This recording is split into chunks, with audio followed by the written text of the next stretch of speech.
construir una biblioteca como la de Alejandría, nos cuentan los especializados en historia de la antigüedad. Lo que queremos es tener las ideas precisas, los puntales precisos para desarrollar un marco de ideas y de comportamiento dentro de nuestra sociedad, dentro de nuestro entorno y dentro de nuestra área laboral, sea esta formal, informal, directa, espacial. Bueno, ahora se han segmentado los conceptos y nos hacen vivir en islas en vez de hacernos vivir en continentes, que es la suma de mayor número de masa física. Bueno, vayamos entonces al asunto de Marras, al asunto que nos incumbe. ¿Qué investigaron? Adelante, por favor. Doy oídos a vuestras inteligencias. Yo investigué sobre Francisco Bacon. No, Bacon. Bacon. Bacon porque nos obliga internacionalmente a designarlo de esa manera. Claro que si hubiese nacido en España o en cualquier país de habla española fuera Francisco Bacon, pero como es inglés tiene otra pronunciación y es una gramática que es diferente a la española. Francisco Bacon, ¿qué investigó? Yo investigué que fue el padre del empirismo filosófico y científico y escritor inglés. Su pensamiento más... Sí, su pensamiento, que es lo que nos interesa, la columna vertebral. Era el conocimiento es poder, una de las frases más célebres, que quiere decir que mientras más conocimiento tenga un individuo, tenga sobre algo o alguien, más poder tendrá. A ver, comencemos con el ejemplo que es importante, es extremadamente importante. Después les voy a pasar una lectura cuando comparta pantalla que es importante para la asignatura. Usted todo lo que yo le pregunte me va a decir sí. Todo lo que yo le pregunte me va a ayudar para manejar un lenguaje eminentemente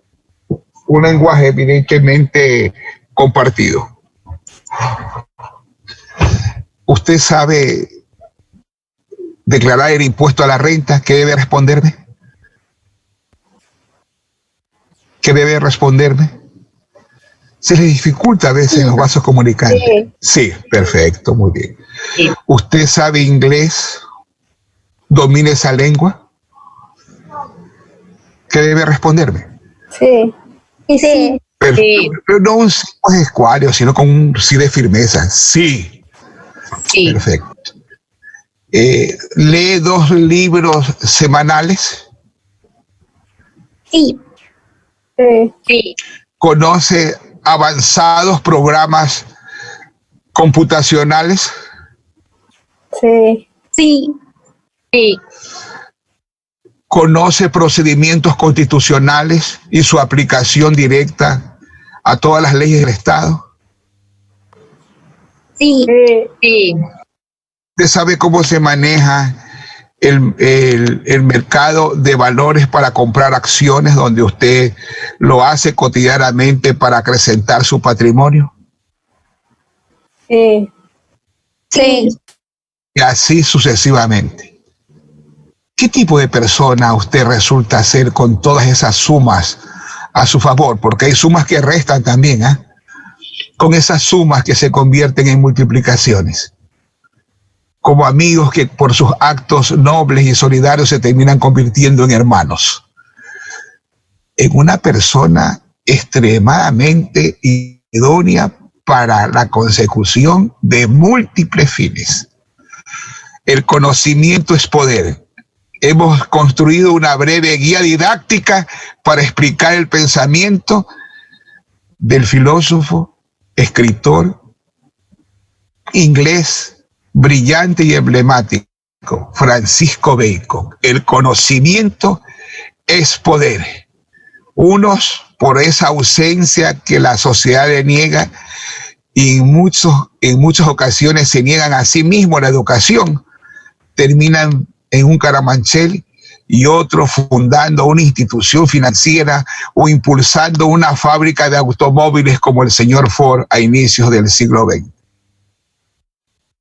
Entonces es importante que la mejor forma de combatir a nuestros enemigos aparentes, reales o de rostros invisibles es cuando adquiramos conocimientos sólidos en múltiples direcciones. Continuemos. Siempre cuando las cosas no son explícitas, tenemos la opción de construir una guía didáctica. Una guía didáctica no es para explicar cosas obvias, es para explicar cosas complejas, volverlas de asimilación cotidiana, en nuestro beneficio y por ende desarrollando virtudes que beneficien a los demás, consolidar el bien común. Continúe usted con el inglés Francisco Bacon. Señorita Paredes, usted que estaba interviniendo sobre el asunto de Francisco Bacon, ¿no? No, por favor. Doctor, ¿Quién? Era la compañera Stephanie. Stephanie, por favor, oxigénenos en el asunto intelectual. Oxigénenos, por favor. Continúe. Siga con Francisco Bacon, por favor. Un momento. No me ponga en los adherentes como si hubiese adquirido un carnet de LGBTI. Un momento, Miss, me dice. Por favor, tengo mi estructura hormonal en su puesto. No discrimino a nadie, ni soy el juez de nadie, no tengo por qué serlo. Pero las cosas hay que ubicarlas en su género y en su especie. Y yo soy un hombre desde el punto de vista de la definición exacta de lo que es un hombre y desde el punto de vista para marcar la diferencia de la definición exacta de lo que es una mujer. Las demás personas pueden abrigar el concepto de su vida corporal como a bien lo tuvieren. Les recuerdo que es un alma atrapada en un cuerpo, no es a la inversa. Nosotros las administramos, las legislamos y damos cuentas de nuestros actos. Adelante. Sigamos con Francisco Bacon para no desviarnos del tema en sí. Ya, doctor. Francisco Bacon propuso, ante todo, reorganizar el método de estudio científico, donde precibió el razonamiento deductivo. A ver, repita la frase de hace un momento, que tiene un contenido pero profundo, matemático. Diga, ¿qué hizo? Propuso, ante todo, reorganizar el método de estudio científico, en donde precibió el razonamiento deductivo. Un momento. Reordenar el método científico. Los conceptos educativos, la línea política educativa que triunfa es cuando parte de la historia.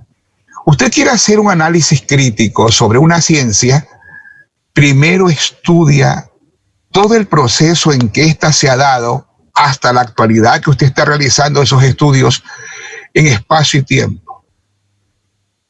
Y además tiene que trazar un eje transversal, estudiar la literatura sobre lo que se escribió de esa concepción, una suerte de FODA, los pros y los contras, las fortalezas y los puntos de inflexión, las fortalezas y sus debilidades.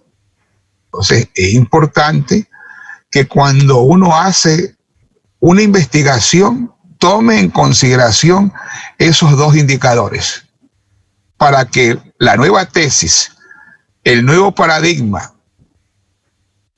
tenga la acogida de la comunidad científica. Comunidad científica son los entendidos en esa línea química, línea física, línea literaria, línea filosófica. Entonces diga, caramba, el aporte de este ser humano, femenino, masculino, o poliédrico, ya para que no haya problema, o polícromo, como las culturas de las cerámicas interandinas, tiene un sustento de acogida universal. Todos los conocimientos deben llevarnos a la universalidad. Por eso, para continuar con Francisco Bacon, No se puede hablar de matemática chilena, de matemática boliviana, ni de matemática uruguaya. La matemática es universal. Lo mismo las otras ciencias. Una ciencia tiene la categoría de tal cuando se ha impuesto como tesis de consumo intelectual, de asimilación intelectual, de aceptación intelectual universal. Universal.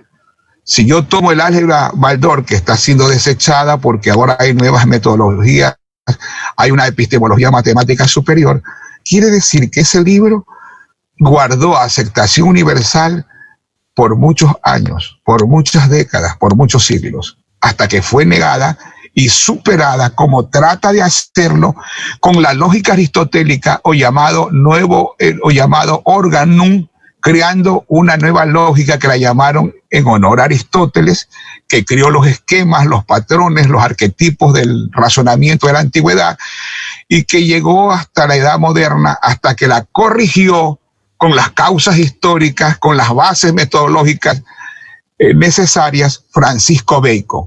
Por eso la redacción de esa frase. Reitere, por favor, Stephanie, los Aguamán, la frase, usted creo que la estaba invocando, la de Francisco Bacon. Vayamos. Por favor, miren la frase cómo está construida. Por eso es importante mantener una lectura reposada y decodificadora, término por término, para poder captar la concepción vital de esa definición. Les ruego, por favor, relea. La frase era: se propuso ante todo reorganizar el método de estudio científico. Perfecto. Continúe. Este filósofo influyó en las ideas que la modernidad haría cada vez más generales. De que la gente... Un momento, por favor, Estefanita. Es lo siguiente. Como él es un hombre que tiene una lógica de pensamiento matemático, y más allá de lo reflexivo, un filósofo científico, por eso se llama un área de la ciencia, filosofía de la ciencia, él toma como referente la división de la historia. ¿Cuál es la división de la historia? Eso es sencillo, aprendimos en la escuela y en el colegio nos lo reafirmaron con mayor orden conceptual. La división de la historia. Caramba, ¿qué pasó? Antigua. ¿Qué más? Moderna. ¿Qué más? Antigua. ¿Qué más? Media, que es la segunda, la estoy saltando. Moderna y contemporánea. Reiteremos, siempre utilizamos la memoria reproductiva, la que repite. Cuando el niño aprende las tablas de multiplicar, 2 por 5, 10, 2 por 5, 10, hasta que se le queda esculpido en su inteligencia. Y ya opera con síntesis en su comunicación con el mercado, cuando va a adquirir víveres, suma, multiplica, resta, hace potenciaciones, porcentuaciones, etcétera, reglas de tres simples, reglas de tres compuestas, por el ejercicio de la memoria reproductiva. División de la historia: antigua, media, moderna y contemporánea. ¿A qué edad pertenece Francisco Bacon, sumando el siglo que nació? Es importante ubicar en espacio y tiempo la división de la historia hecha por los historiadores, por los geógrafos, por los científicos de otras épocas. Les recuerdo que todo conocimiento, para salir del caos, porque todo comienza en el caos y luego termina en el cosmos, para aplicar una relación con la construcción de la constitución o la parte constitutiva del planeta, todo debe llegar a desarrollar una cultura que, ayúdenme a completar la oración, todo debe conllevar a desarrollar una cultura que, todo debe conducirnos a desarrollar una cultura que tanto aman las tecnologías digitales que ni siquiera se han preocupado de estudiar la historia de cómo se dio y las causas y las concausas. Inteligencia organizacional. inteligencia organizacional. Para decirlo con lenguaje de la concepción de la epistemología de la filosofía griega, pasar del orden aritmético al orden geométrico, todo tenerlo a escala logarítmica, todo tenerlo a una escala geométrica, todo tenerlo a una escala matemática, todo, absolutamente todo. Es un orden permanentemente clasificador que nos va a permitir disponer de esa clasificación para manejar una inteligencia organizada, metodologizada, operativa, con marcos de inicio y marcos finales o de conclusiones. Todo, por eso se llama ordenador. Sin la inteligencia organizacional resultamos poco productivos o casi nada productivos. Cuando usted va donde su secretaria, usted le dice, por favor, yo soy Digna Yuleisi Zambrano y por tanto necesito un récord académico. Y le dice, señorita, entrégueme la solicitud mediante la página electrónica. Ella va a los archivos, busca en orden alfabético, busca las etapas y periodos de los semestres, busca la valoración de las asignaturas por cada una de las mallas curriculares, regresa al día siguiente o en línea, le envía la certificación con la respectiva firma de responsabilidad del señor secretario general. Ella tuvo que apelar al orden que previamente tiene que existir para direccionar una información que se le solicita en un campo, porque no solamente es el récord académico, hay otras informaciones que en línea electrónica se llama información tabulada. La cultura que nos hace sentir que nuestra inteligencia crece palmo a palmo y con firmeza es la inteligencia organizacional. Así que él parte de un antecedente histórico para poder crear una nueva tesis sobre la que ya había consumido intelectualmente a una demanda comunitaria científica desde la antigüedad hasta la baja y alta edad media. Él pertenece a la división de la historia de ¿qué etapa? Él pertenece a la historia antigua, media o moderna. Francisco Bacon, os pregunto, ¿qué etapa le tocó vivir a él en ese espacio y tiempo? Él también fue un ser humano que tuvo sed, que vertió lágrimas, que se enamoró, en unos casos fue aceptado, en otros rechazados, que tuvo inquietudes, que tuvo reflexiones. Nosotros también, después de 100 años, ninguno de los que estamos aquí existiremos. Vendrán nuestros nietos o bisnietos. Ellos serán los nuevos adultos que reciban el legado de lo que le dejemos como especie humana. Así como nosotros recibimos el legado que nos dejó el famoso Alan Turing, la computadora.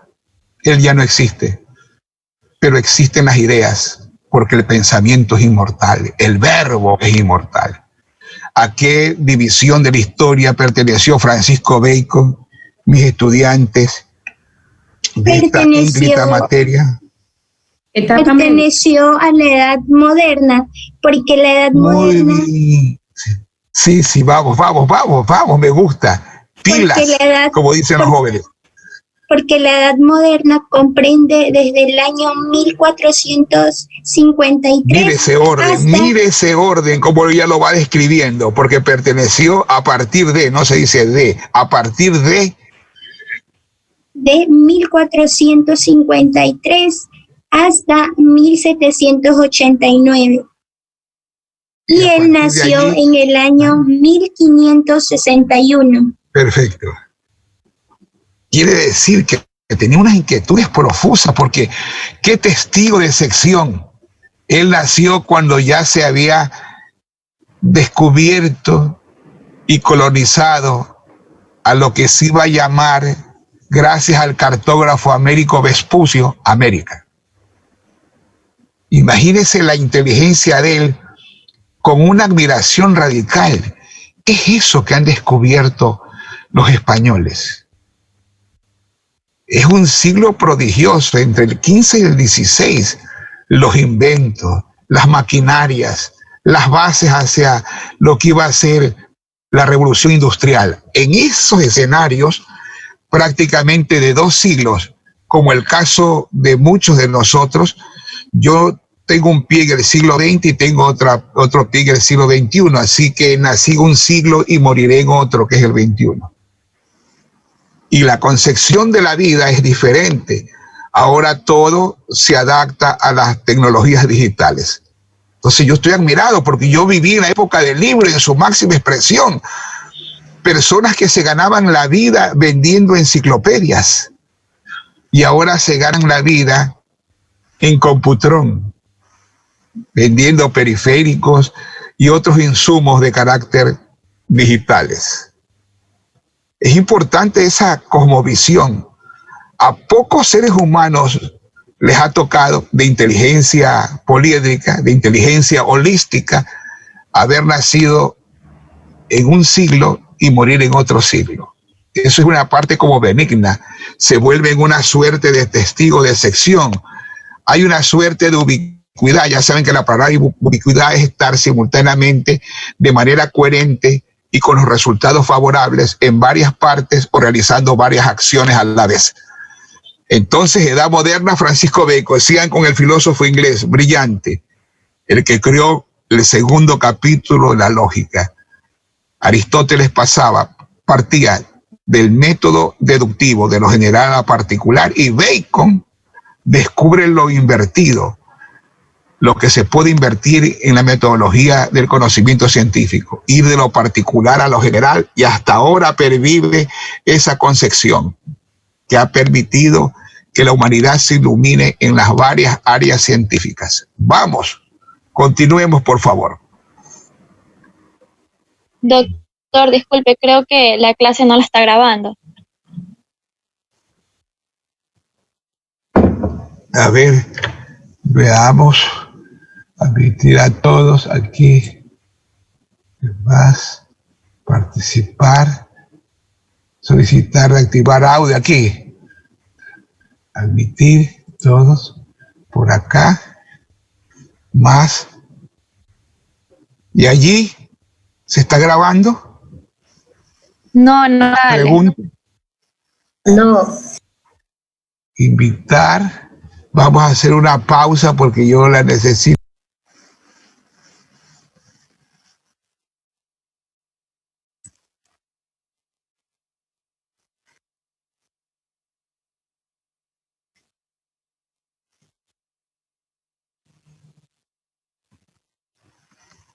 Está usted colaborando. Sigamos con la lectura para poder sacar conclusiones, pero quisiera la participación de todos. No estamos nosotros interviniendo. Está aquí Castellano Barzol, está Mónica Pin, está la señorita Bonilla Rivas, está la señorita Maleli Párraga, etcétera. Quisiera que participen. La contribución de los estudiantes deben ser variadas, no solamente los que tienen la voluntad de colaborar. Es importante la construcción del pensamiento colectivo. Estamos en la educación inclusiva. Nos impele todo el sistema educativo a una educación inclusiva. Creo que fue en esta clase que yo les pregunté, en un partido político que tiene, un ejemplo, 500,000 afiliados, ¿cuántos deberían ser los candidatos en número a la presidencia de la República si tienen 500,000 de afiliados? Considerando que, según el modelo de la Ley Orgánica Electoral y Organizaciones Políticas, Código de la Democracia, deben haber elecciones primarias. ¿Cuántos candidatos deberían existir por esa organización política, por ese movimiento, por ese partido a la presidencia de la República? ¿Cuántos? Si tiene 500,000 afiliados. Son los que han formalizado su presencia de manera legal a través de una carnetización. Los otros pueden ser que tengan afinidad o sean adherentes, pero afiliados tiene otro comportamiento según la ley invocada. ¿Cuántos se quedan? ¿Se da cuenta? Me da miedo después, dice la señorita Mora Coronel. Los 500.000. No pueden haber ciudadanos de segunda, ni de tercera, ni de cuarta, ni de quinta, porque todos tenemos los mismos derechos y tenemos las mismas obligaciones frente a la ley. Todos deberían estar habilitados, pero no sucede así. La inmoralidad comienza hasta antes de conformar las listas electorales. No se puede discriminar a ningún tipo de inteligencia. Todo eso suma el dinamismo y la consolidación de una sociedad que se precie de asentar su comportamiento en áreas totalmente democráticas. Continuemos con Francisco Bacon, Edad Moderna, por favor. Continuemos, le ruego encarecidamente. No nos desconectemos, vamos, adelante, escucho. Hola. Escúchalo. Estamos con Francisco Bacon. Es de vital importancia. Vamos a estudiar los ídolos. Filósofo inglés. Francis Bacon puede considerarse un representante del pensamiento protestante, cuyas bases restaban la importancia del pensamiento contemplativo. Quiere decir el estado espiritual que aparece en el ser humano cuando practica ¿Cuándo practica qué? El silencio mental. Perfecto. Podríamos decir que hay una incidencia oriental allí, ¿no? Hay una trilogía de los filósofos orientales, Buda, Confucio y Lao Tse, y la trilogía occidental es Sócrates, Platón y Aristóteles. Pero hay factores comunes con los criterios espirituales. La espiritualidad es conversar con sí mismo. Pero usted topó algo que fue muy importante en el siglo de Bacon, por eso enfatizo que él fue un testigo de excepción. ¿Qué se dio en ese siglo? La Reforma Protestante, liderada por Martín Lutero, que tuvo contrapuntos. Es importante también contextualizar. Me agrada haberme metido en este recuadro cuando sale mi imagen, me estoy dirigiendo a vosotros y a vosotras. Así debe ser un marco, en este caso un rectángulo, que maneje límites en las concepciones. No las limite, maneje límites, porque el cerebro humano capta a través de la coherencia, no de la incoherencia.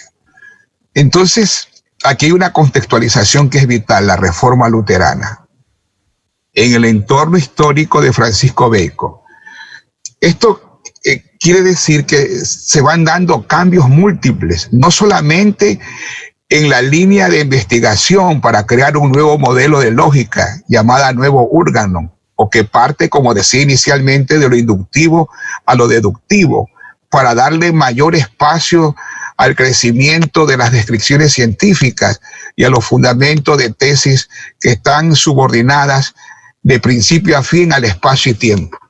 Eso es vital, la Reforma Luterana, que trata de interpretar de una manera diferente a la concepción católica, que cada quien puede construir su propia iglesia y cada quien puede mantener encendido su candelero para alabar a Dios y no perjudicar a la sociedad. Me agrada esa concepción en que usted esté citando uno de los vínculos directos que produjo un cisma en la Iglesia Católica, patrocinada por el rey de la época de Francisco Bacon, que se lo conoció en la historia por su rijosidad. ¿Sí sabe lo que significa rijosidad, no? Respóndanme, por lo menos los que no participan, manejen los monosílabos, sí o no, ¿verdad, Iván Montalvo? ¿Qué es la rijosidad? Le pregunto a Iván Montalvo. Me encanta la honestidad, lo que encienden sus cámaras, no los que fijan allí solo su imagen. Me parece que es ético. Se inquietan rápidamente. Rijosidad se le atribuyen a los seres humanos tomados de los animales. Son extremadamente eróticos como los perros. Sino que el idioma trata de salvar los cálidos y dulces oídos de la infancia y de los jóvenes. Entonces le aplica un eufemismo que quiere decir una suavidad a la palabra y no dice el término demasiado vulgar ni chocante a los oídos de otras edades que todavía no están aptas para discernir el idioma en una dirección diferente de la forma como ellos hasta esa edad unilateralmente lo escuchan. Entonces dice rijosidad.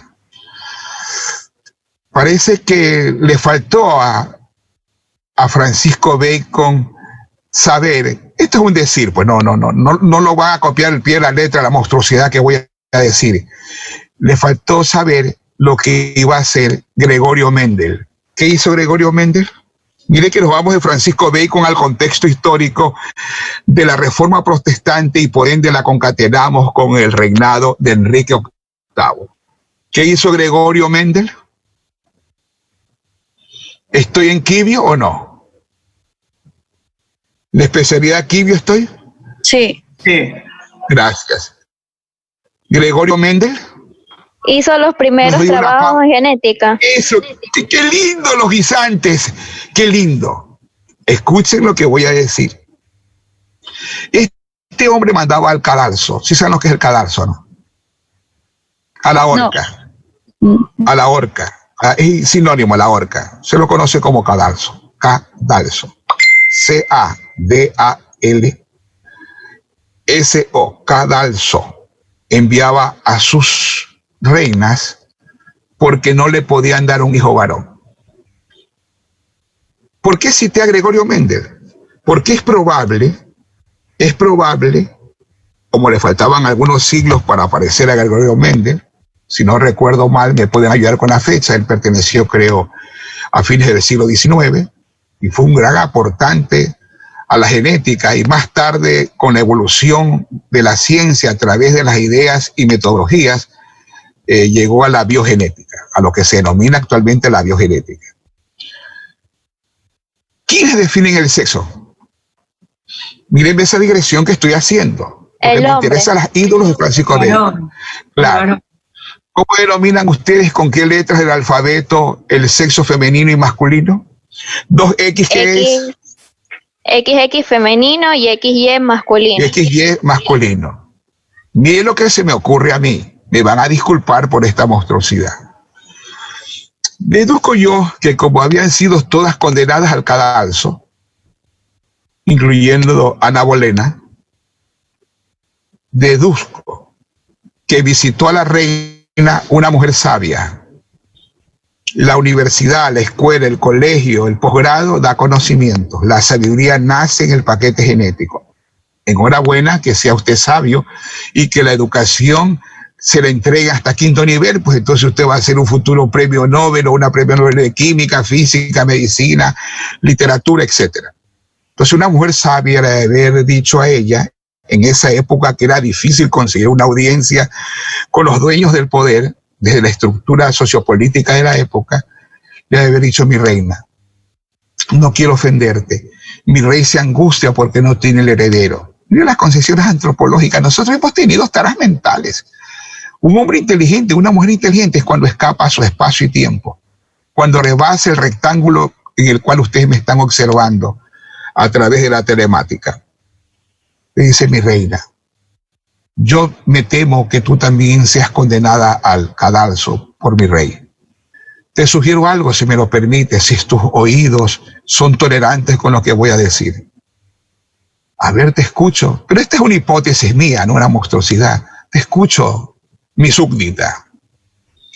Dice: mira, yo conozco a un fontanero que es el doble de mi rey. Y ese hombre, qué casualidad, ha tenido algunas mujeres.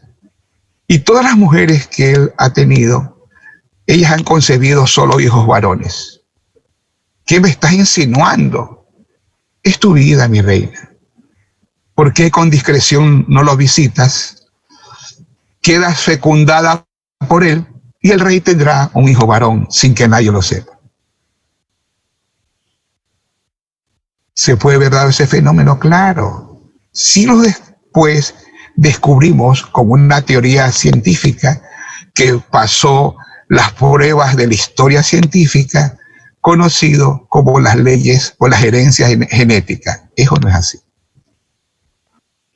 Fue un siglo bastante brillante. Lo que estoy leyendo jamás sucedió, ni están escritos en ningún libro que yo conozca, ni en PDF, ni en nada. Solo leyendo una biografía muy bien estructurada hace años atrás, se me ocurrió, porque a la par, por coincidencia intelectual, había terminado de leer la biografía de Gregorio Mendel. Miren lo que puede hacer la inteligencia humana cuando logra manejar variables. Y por el otro lado, volviendo a Bacon, él nos dice brillantemente por qué las sociedades como tales no avanzan. ¿Cuáles son las taras que hacen que ésta no avance? Mire la brillantez, por ejemplo, de Lutero. Lutero se choca con otro problema.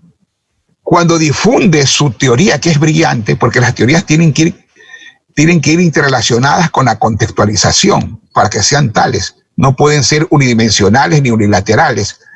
Él dice, cada hombre puede convertirse en una iglesia cristiana y puede leer la propia Biblia, y el discernimiento que le pida al Espíritu Santo le dará luces sobre sí misma. Y hay una parte en la Biblia que dice que nadie te enseñe. Es natural que la congregación viene porque las sociedades se multiplican y requieren la cultura organizacional para manejar manifestaciones de carácter clerical y otras en esa línea de espiritualidad.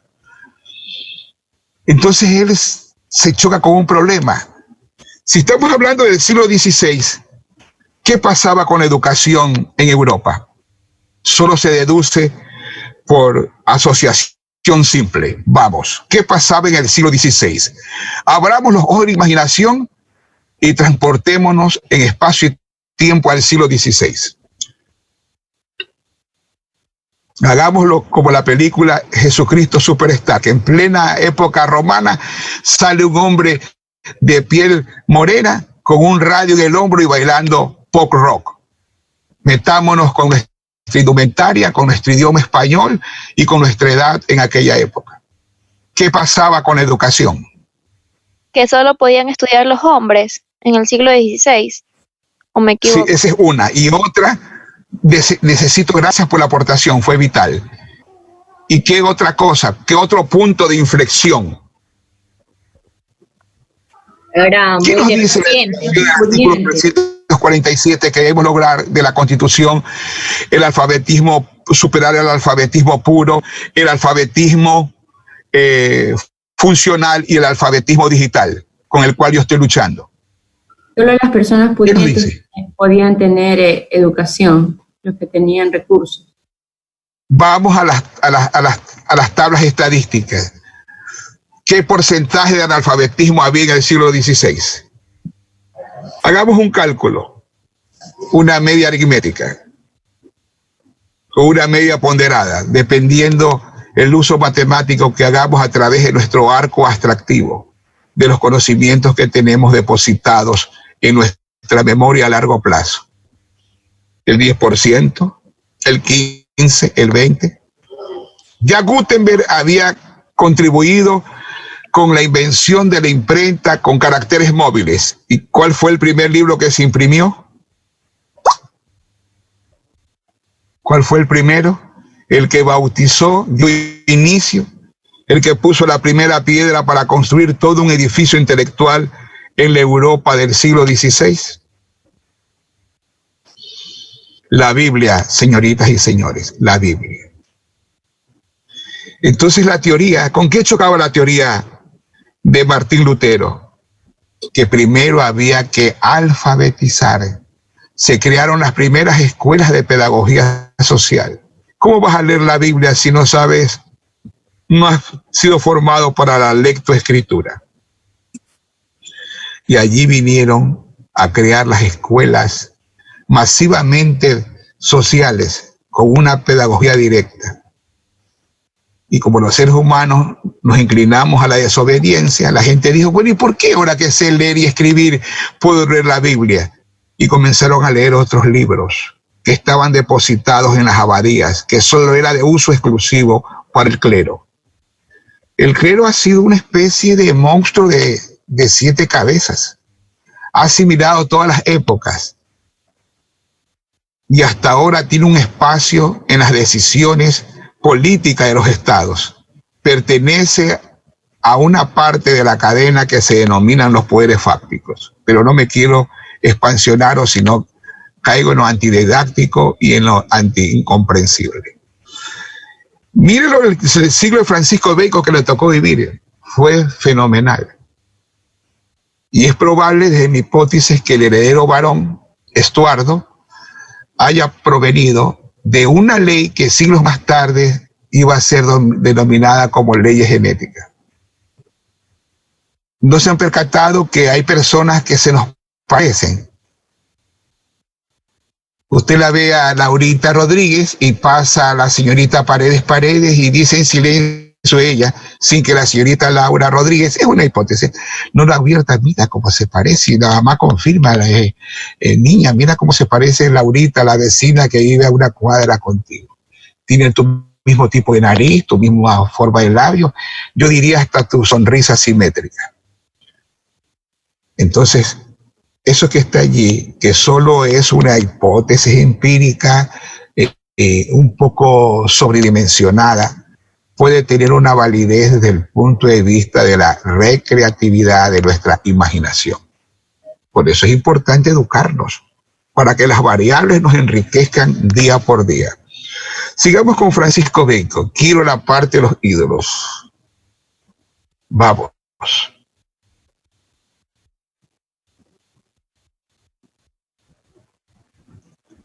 ¿La parte de qué dijo, doctor? La parte de los ídolos o las ídolos de Francisco Bacon.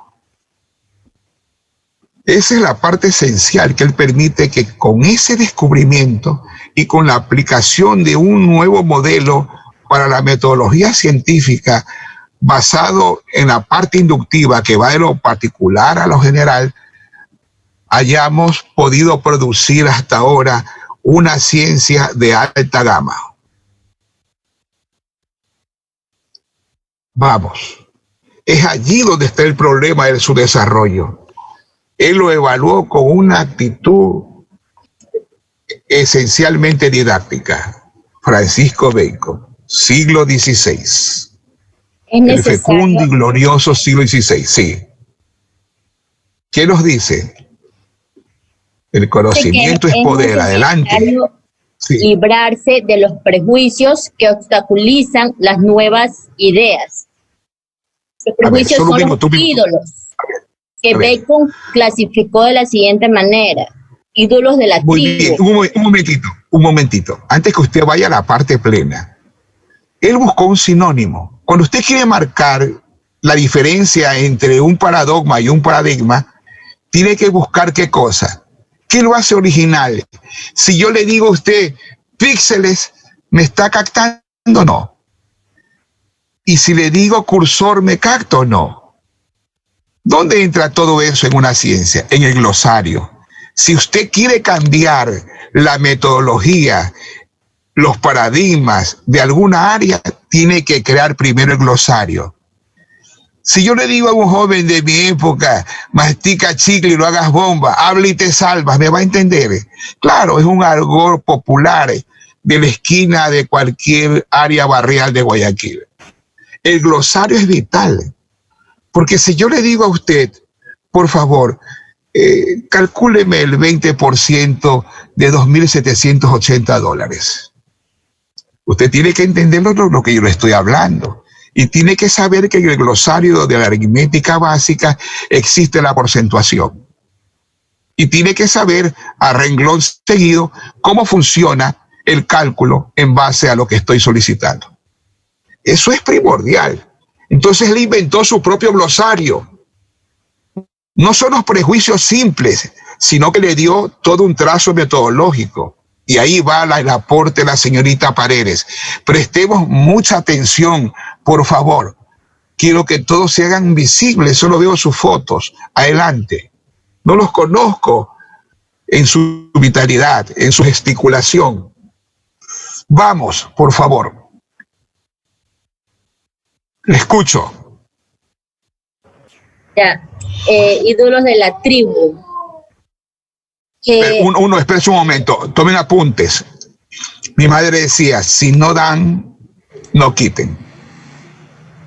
Una persona me invita a tomar café todos los días y yo no doy nada, pero cuando el señor me da la espalda, la señora, me voy llevando el frasco del café granulado, me llevo 2 tazas hasta que me descubre ella o él y me dice, señor, tras que le brindo todo esto con mucho amor y mucha solemnidad, y usted no trae ni siquiera una tacita con azúcar, si no da, no quite. Así que tomen apuntes.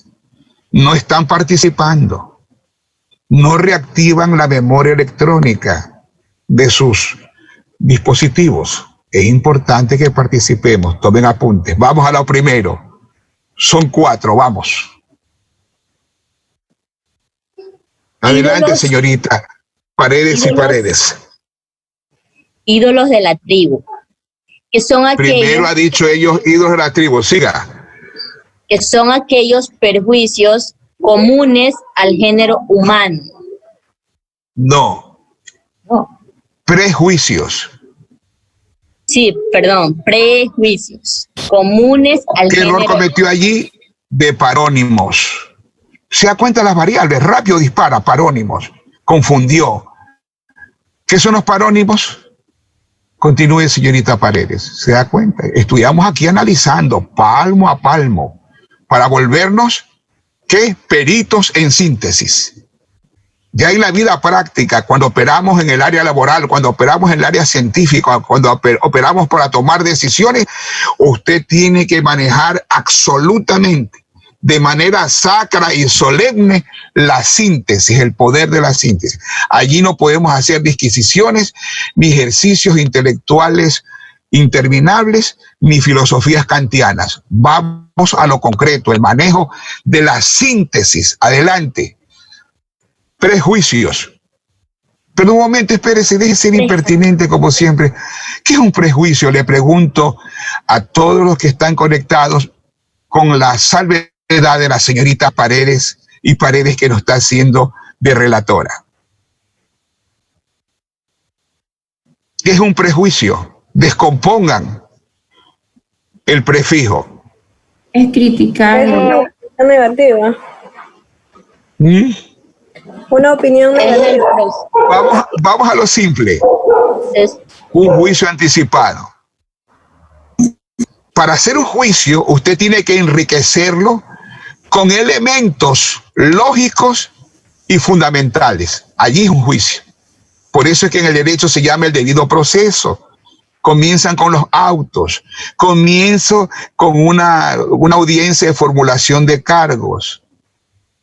Luego continúa con una formulación de las evidencias. Luego comienza con una fundamentación del fiscal que deriva al juez y luego termina en una audiencia de juzgamiento. Allí se han cumplido los requisitos. Si usted sin esas fases sustanciales no juzga, sino que prejuzga. Usted dice, si Dios existe, entonces, ¿quién creó a Dios? Ese es un prejuicio, porque usted no ha leído los 4 tomos de 800 páginas del alemán Hartmann sobre ontología. De los tantos libros que existen. Cuando se lea ya más de 500 libros, entonces comenzamos a hablar de la existencia o negar la existencia del Creador. Los prejuicios nos hacen ir de bruces sobre errores mínimos y múltiples como ciudadanos. Entonces la ciencia nos da poder para vencer a los prejuicios, que dándole una nueva nomenclatura, dándole una nueva terminología, dándole una nueva lexicografía, Francisco Bacon no los llama prejuicios, menos la señorita Paredes. ¿Cómo los llama Francisco Bacon? ¿Cómo los denomina? En la escala que los va explicando o desglosando para la lógica, para que sea entendido por la lógica social. ¿Cómo los llama? No los llama prejuicios, los llama ¿cómo? ¿Cómo? Ídolos de la tribu. No, ahí ya lo está clasificando. En forma conjunta lo llama los ídolos.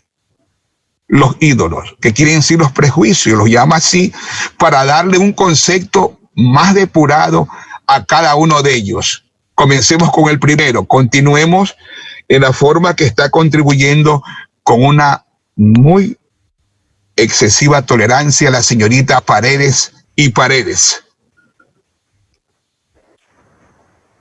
Ídolos de la caverna, ídola Space. No, repítalo el primero.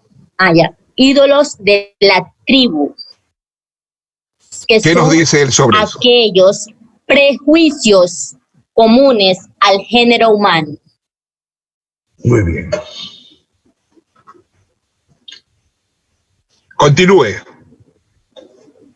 Ídolos de la caverna. Aquellos que proceden de la educación y hábitos de cada persona. Siga.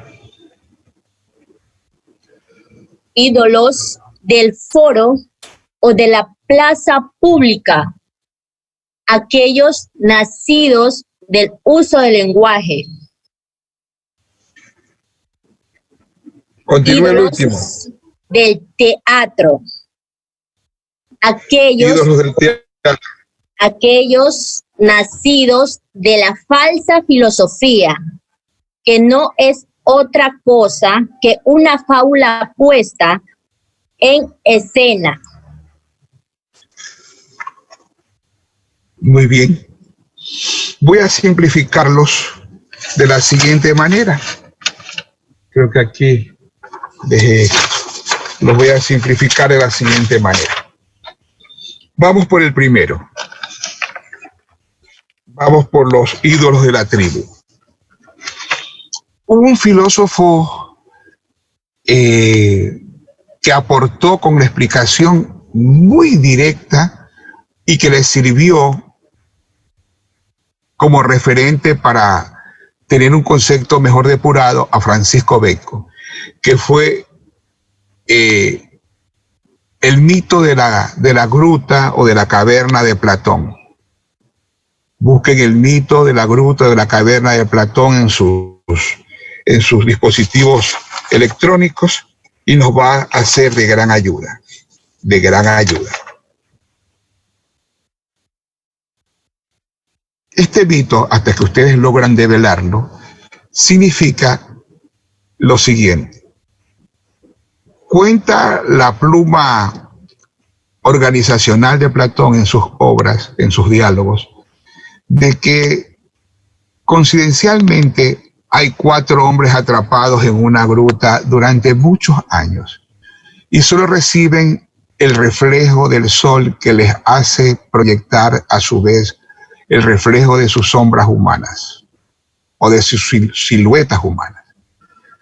Hasta que uno de ellos dice, no, esto no puede ser todo en la vida. Logra escalar y llegar a la cumbre y liberarse. Luego descubre el mundo real, por denominarlo en un lenguaje comparativo. Llega con un título de 5º nivel para alfabetizarlos, porque estos no son analfabetos solos puros, ni funcionales ni digitales, sino que son alfabetos en otras cosas, alfabetos emocionales, analfabetos emocionales, analfabetos lógicos, analfabetos en la comprensión de la conjunción de la ciencia, en todo. Y llega él con las buenas nuevas y le dice, señores, les invito a salir de aquí. Hay un mundo que es el verdadero. Nosotros hemos estado observando el mundo de las apariencias. Pero como ellos han sido víctimas de lo que conocemos como el reflejo condicionado de Pavlov, se sienten felices, extremadamente felices de su ignorancia enciclopédica y renuncian a romper las cadenas de su ignorancia y se quieren mantener así per século seculorum. Eso le pasa a la sociedad. Eso le pasa a la sociedad. Usted le entrega luces, le dice este es el camino, así debe investigar, así debe operar las matemáticas, así debe construir un libro, así debe construir una diapositiva, y se rehúsan a saber. Si ustedes van a las áreas periféricas de Guayaquil, de cada 100 familias hay un universitario, una universitaria, y son vistos con extrañeza por los otros 99 de esa área social. Y de repente, esta mujer, este hombre, llegan a cumbres elevadas con conocimientos científicos y llegan a triunfar en el área diversa de la vida. Y en vez de decir nosotros fuimos invitados para haber llegado a las mismas metas, comienzan a desarrollar una cadena de envidia con múltiples rostros. Y comienzan a su vez a hacer daño. Esa es una de las gráficas que pasa en las culturas latinoamericanas. No querer liberarse de lo que le hace daño. Aceptan la pobreza y las taras impuestas como si fueran un gran patrimonio. Se rehúsan a romper esas cadenas. Y por eso eligen al mismo modelo con diferentes rostros de quienes los mantienen oprimidos desde el ejercicio público. A los mismos de siempre le entregan una línea vertical sobre la horizontal, diciendo acepto a amar, aquí me esclaviza, aquí me convierte en el nuevo siervo de la gleba, para no ser libre como ciudadano. A eso se refiere el mito de la caverna de Platón, que no todo el mundo filosofa, traducido a un lenguaje común, no todo el mundo desarrolla análisis con las respectivas variantes en los campos en que él acciona o interactúa o se relaciona. Ese es un prejuicio mayúsculo que hace que nuestros pueblos vivan en el siglo XXI, pero mentalmente se hayan quedado anquilosados en otros siglos. Están viviendo en un tiempo y espacio diferente, pero su poder de conocimiento, su potencial intelectual, su potencial de desarrollo académico es totalmente cero. Terminan siendo desadaptados en una sociedad que imprime cada instante progreso exponencial y varios lenguajes con el cual deben comunicarse. El área de la tecnología, el área de la investigación, el área de la matemática, el área de la empresa, el área del emprendimiento, etcétera. Un largo y barroco etcétera. A eso se refiere el primer prejuicio que Bacon los llama en conjunto a los 4 las ídolos. Continúe con el segundo, señorita Paredes y Paredes. Carla, creo. Katia. Vamos, Carlita Paola. Perdón, Katia Paola. Vamos, Katia Paola. Ídolos de la caverna. Son aquellos que proceden de la educación y hábitos de cada persona. Como dijo mi papá, como dijo mi mamá, como decía mi maestro, una sociedad se encuentra afectada si la opinión no se convierte en uso, no generalizado, sino en uso general. Hay allí luces diferentes en cada término. Una cosa es el pensamiento general y otra cosa es el pensamiento generalizado. Géneros próximos y diferencias específicas. Una cosa es el pensamiento general y otra cosa es el pensamiento generalizado. Me podrían ayudar a aquello que se llama logomaquia. Ese choque de términos que, siendo términos como factor común, su concepción y aplicación difieren 180 grados. Una cosa es el pensamiento general y otra cosa es el pensamiento generalizado. Gracias, Nalegui, Murillo, por tomar notas. ¿Qué diferencia? Vamos, no filosofa cualquiera. Tratemos de sentirnos incómodos, prometernos de que a partir de siempre vamos a filosofar, que no es otra cosa que manejar nuestra inteligencia con un inagotable análisis en varias direcciones para manejar correctamente la síntesis. Vamos, para continuar. Es importante estas ídolos de Bacon, no las subestimen. El conocimiento es poder, qué lindo pronunciamiento, ¿no? 500 siglos tiene de vigencia. 500 siglos. El conocimiento es poder, es un siglo prodigioso. Allí también estuvo por allí encaramado Nicolás Maquiavelo. Estuvo por allí Savonarola, que fue injustamente condenado a la hoguera. Y no es hereje quien muera en la hoguera, sino quien la enciende. Estuvo Erasmo de Róterdam con su ensayo genial para cuestionar a ciertos papas que hacían uso de la silla de San Pedro para blasfemar valores en vez de construir caminos hacia el cielo. El elogio de la locura. Fue un siglo gravitante, el siglo XVI. Por allí fue acanallado Galileo Galilei. El aporte genial a la elíptica desde el punto de vista de la astrofísica de Kepler. Fue un escenario histórico muy digno. Es el que me ha tocado vivir a mí. Cuando yo muera me moriré orgulloso. La inmoralidad y la corrupción de la antipolítica. Los padres que abandonan a sus hijos.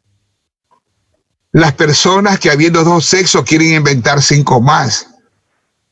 Uno tiene que también tener la posibilidad de elegir el escenario de la historia, pero no elige. Uno nace por el fenómeno de varias causas y con causas y de repente se encuentra aquí en pie y tiene que inmediatamente saber conjugar ese lenguaje para mantenerse el mayor tiempo posible y no sucumbir prematuramente. Vamos, escucho. Opinión general que opinión generalizada. Géneros próximos y diferencias específicas. Vayamos al otro ídolo, señorita Paredes, Katia Paola. Me llamo Katia Alejandra, doctor. Mejor entonces. Mejor, pues, Alejandro, diría un niño, los niños hablan así, ¿no? Entonces voy a utilizar el lenguaje cálido y rico en salud emocional y sentimental de un niño. Mejor porque usted pertenece al nombre de Alejandro el Grandototote, Alejandro Bagdo. Pertenece al nombre femenino bello de la famosa biblioteca de la antigüedad, la Biblioteca de Alejandría. Continúe usted, por favor. Ídolos del foro o de la plaza pública son aquellos nacidos del uso del lenguaje. ¿Quiénes son en este momento los ídolos del foro? Que ellos, nadie los delegó, se autodelegan para pensar por nosotros. Y encima, uno de los poderes fácticos, la prensa, lo invita solo a ellos y a ellas y a nadie más para direccionar nuestro voto a futuro. Solo ellos saben de economía, solo ellos saben de finanzas, solo ellos saben de política, solo ellos saben de literatura y muy sutilmente forman un círculo cerrado y una sociedad de carácter anónima que solo los visibiliza dependiendo del manejo de las piezas del tablero del ajedrez político. A ver, existe un programa que visiblemente estaría representando ese prejuicio que hace daño y que utiliza las herramientas de la verdad para mentirnos. La prensa. Y que nosotros creemos que es verdadero. ¿Cuál es ese programa? Ustedes lo ven periódicamente, aunque sea de manera tangencial. Contacto directo. Las noticias. En contacto, no contacto. No, este es superior, en una mentira, no sé, sistemática, voy a utilizar un término de la electrónica, sino en una mentira sistémica. El programa visible. No estoy hablando del aparato, del programa, estoy hablando del programa, no estoy hablando de la caja boba, no, de la telebasura, no. Visión 360. El programa, el nombre del programa. Las de farándula, ¿no? No, ese nos estupidiza, pero con voluntad propia. El otro que nos hace creer que es de élite. políticamente incorrecto. El programa políticamente incorrecto. Incorrecto. Ironicemos, el idioma nos permite también ser sardónicos, sutilmente irónicos, y políticamente correcto. ¿Cuántos de nosotros nos hemos sido invitados allí? ¿Cuántos? Ninguno. Ninguno. O sea que nos eligen a ellos para que nosotros lo grabemos en la memoria a largo plazo y luego lo hacen familiares. Han pasado un año, año y medio y rum, aparece en una papeleta electoral. Y usted busca pues a Katia Paredes y no la encuentra. Usted busca a Digna Zambrano y tampoco. Luego busca a Carla Castellano Barzola y tampoco la encuentra. Los busca a Freddy Benítez y Donoso, no aparece ni siquiera en las manoseadas páginas del directorio telefónico. Pero el programa se llama Políticamente Correcto, término que le pertenece a un presidente solidario, honesto, de gran corazón y humanista que dirigió el Uruguay. ¿Cómo se llama ese hombre? Que siempre da consejos en la televisión internacional, que fue presidente del Uruguay. Vamos, todo esto está dentro de los parámetros educativos, nuestra capacidad de manejar información para analizarla. Ya lo he dicho que una mente informada toma mejores decisiones. Pepe Mujica. Él tiene su biografía que la tituló así, Políticamente Correcto. Pero él es una voz moral, pues, impoluta. Tiene un acervo cultural político acrisolado. Acrisolado no quiere decir que ilumina, acrisolado es la suma. Usted la conoce mejor en Kibo, que es lo que quiere decir acrisolado. Y de allí le tomaron el término. Ni siquiera le consultaron si le podían prestar la propiedad intelectual.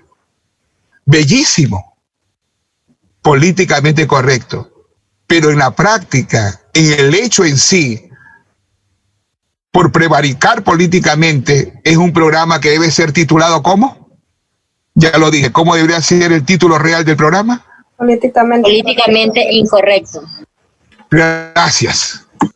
Entonces, ¿cómo que las redes sociales no se mueven en ese pensamiento para crear un combustible social que ya no nos perjudiquen los que se clasifican en corruptos y inmorales? Ya nada de esa nomenclatura decimonónica de izquierda y derecha. Hombres y mujeres morales, hombres y mujeres inmorales. Yo quiero votar por hombres y mujeres morales. Quiero que alguien que se ciña a la banda presidencial haya luchado desde las calles, desde su infancia, su adolescencia, y con un testimonio impoluto. Que ellos testifiquen y que solo sea redundante el voto. Ya no me pregunte por qué voy a votar. Voy a votar por Juan Pueblo. Ah, ese es bellísimo. Yo también, yo coincido. Porque la historia de un ser humano es su mejor aliada o su peor enemiga. Es la historia. Nuestros resultados, nuestras biografías hablan por nosotros. Pero ellos los esconden para crear su programa impolíticamente correcto. Impolíticamente correcto. 360. ¿Cuándo ha habido un 360 para hablar sobre la necesidad de entregar a todos los estudiantes, a todos, sin excepción de personas, una tablet? Nunca he visto la temática de ese programa en esa línea. ¿Cuándo ha habido un programa en esa línea para decir que las universidades tienen que ser altamente democráticas? Que no se admiten ningún tipo de incidencia que no lo sean. Ellos lo callan. ¿Por qué darle la razón al presidente Correa de la prensa corrupta? Ojalá no lo tuviese, pero en esta ocasión sí lo tiene. Porque no se marca una línea de diferencia de algo, de un antes y un posterior. No digan después que está mal construida la oración y la siguen repitiendo los periodistas. De un antes y de lo posterior. O de lo que se dice de manera de barbarismo gramatical, de un antes y un después. No está marcada. Por eso es que el pueblo debe educarse, porque educación administración es poder. Es el que pone presidentes, pero nadie lo elige a él, ni siquiera para darle una plaza de trabajo digna a la cual tiene derecho por mandato constitucional dentro de sus derechos tutelares. Entonces, continuemos con el otro prejuicio. Ya sabemos, nos quedamos en el tercero. ¿Cómo se denomina lo que estamos dándole claridad conceptual? Las cosas hay que llamarlas por su nombre. La universidad solo apela a la verdad, a las categorías universales. Y cualquiera que eclipse esas categorías universales se convierte en un reaccionario, en un dogmático, en un antidemocrático, en un anticiudadano, en una persona que puede herir patológicamente un sistema social. Más o menos como el virus chino, que nosotros no tenemos el valor en las redes sociales de llamarlo con su verdadero nombre. El virus chino. ¿Qué COVID-19? El virus chino. Ese es su verdadero nombre. Ellos siguen haciendo daño. Comienzan a depredar nuestro mar territorial, se llevan la riqueza ictiológica, nos enferman, nos venden chaulafán con cucarachas blancas. Hay que ponerse en pie, resistir. Los universitarios somos analíticos, tenemos un pensamiento profundo, no permitimos que nadie lesione la luz de la verdad, la cual es la que defiende la universidad, la verdad de la química, la verdad de la física, la verdad de la biología, etcétera, etcétera, un largo y barroco etcétera. Continúe, mi querida amiga Paredes y Paredes. Ídolos del teatro. Aquellos nacidos de la falsa filosofía, que no es otra cosa que una fábula puesta en escena. Deje contar una anécdota que la experimenté. Cuando son figuras que el sistema de quienes deben ser los guardianes de la democracia del periodismo le da hasta valores agregados y nos induce a que los amemos, se vuelvan nuestros ídolos y que toquemos sus vestimentas para luego persignarnos. Hasta nos obliga a persignarnos. Cuando León Febres Cordero, la figura histórica del Partido Social Cristiano, fue alcalde de Guayaquil y el hermano con taras de Jaime Roldós Aguilera, el premongólico de León Roldós, era rector, nos hicieron creer que el uno había convertido a la Universidad de Guayaquil en Harvard y el otro, la alcaldía de Guayaquil, era la alcaldía de Berlín. La ciudad era hermosísima. 1 millón de pasos de intercambiadores de tránsito de 4 y 5 pisos como en Estados Unidos. Que habían áreas verdes profusas, que habían canchas de fútbol profesionales. Y los comparaban, decían, los León. El uno ilumina la Universidad de Guayaquil y el otro el municipio de Santiago de Guayaquil. Y hasta con los hechos consumados todavía se sigue escribiendo, elevándolos al altar de la historia como grandes glorias. Pero hay una ciencia que no permite mentir, las estadísticas. ¿Cuántas aulas virtuales dejó León Roldós? Ninguna. ¿Cuántos laboratorios sofisticados de química, de biología y de física dejó León Roldós? Ninguna. ¿Cuántas tasas sanitarias para damas funcionales con material de mármol dejó León? Y todavía se lo sigue alabando. Y él hablaba en primera persona, borraba con los 2 codos el colectivo. La universidad que yo hice cuando yo fui rector nos hizo perder el hospital y nos hizo perder el complejo académico. Y votó profesores que los odiaba porque le dolía sobremanera la inteligencia de aquellos que los hería. Siendo abogado y respetó el debido proceso, a rajatabla lo sacó al decano electo por las urnas de la época de ciencias médicas. Y eso no registra la historia. Hay un programa Visión 360 para que evalúe ahora que han pasado más de 2 décadas de esa nefasta administración. No lo hace, pues. La ciencia espera la verdad. La ciencia no puede tomar como pábulo constante la mentira. Allí serán perseguidos los cristianos. serán invitados a ser crucificados como el líder mayúsculo que fue Cristo. Es esa rebeldía a favor de la verdad, dicha con frontalidad. Eso es lo que nos hace evitar Francisco Bacon. Ese escenario falso que usted sigue hablando que es así. Después usted se convierte en pastor evangélico cuando patrocinó durante años invasiones sobre tierras ajenas que le pertenecía al cabildo porteño para paulatinamente ofertar planes habitacionales regulados y administrados por las leyes. Y luego su nombre lleva la línea de una cooperativa de bus urbano. Y luego osa pararse en el púlpito con Biblia abierta. Y después aspira a ser alcalde. De 2 millones de votos no sacó 1. Porque la memoria histórica del pueblo se encendió. No dijo, voy a devolver el dinero mal habido. No. Él mismo fue juez y parte de sus acciones inmorales como ser humano. La universidad no puede mentirnos. La universidad es verdad científica, es verdad social, es verdad histórica, es verdad estadística. Esa es la manera, para eso los envié a investigar, con ese propósito. Si un momento determinado me encuentran frente a un hecho inmoral, no de calumnia, inmoral, denme en la espalda, ni siquiera me tiendan la mano, porque yo ya estoy consciente, yo soy un hombre adulto, tengo una formación académica que día a día con la investigación que realizo la perfecciono. Entonces a mí no me cupe el término, Señor, perdónalo a Freddy Enrique Benítez y Donoso, porque no sabe lo que hace. No, que Dios me condene, no lo perdones, porque Él sí sabe lo que hace de principio a fin. La universidad es una verdad que goza de buena salud. Aquí estamos en esta vida para que nadie nos las complique, sino que trabajar, seguir adelante, estudiar y progresar, sin manchar honras ni pisar cabezas. Ese debe ser el propósito de la educación.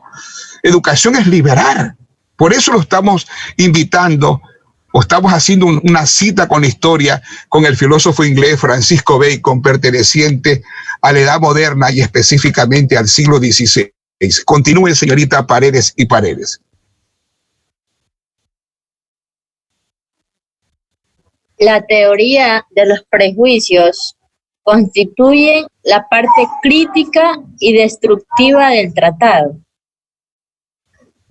La parte constructiva estudia el modo en que debe ser organizada la experiencia.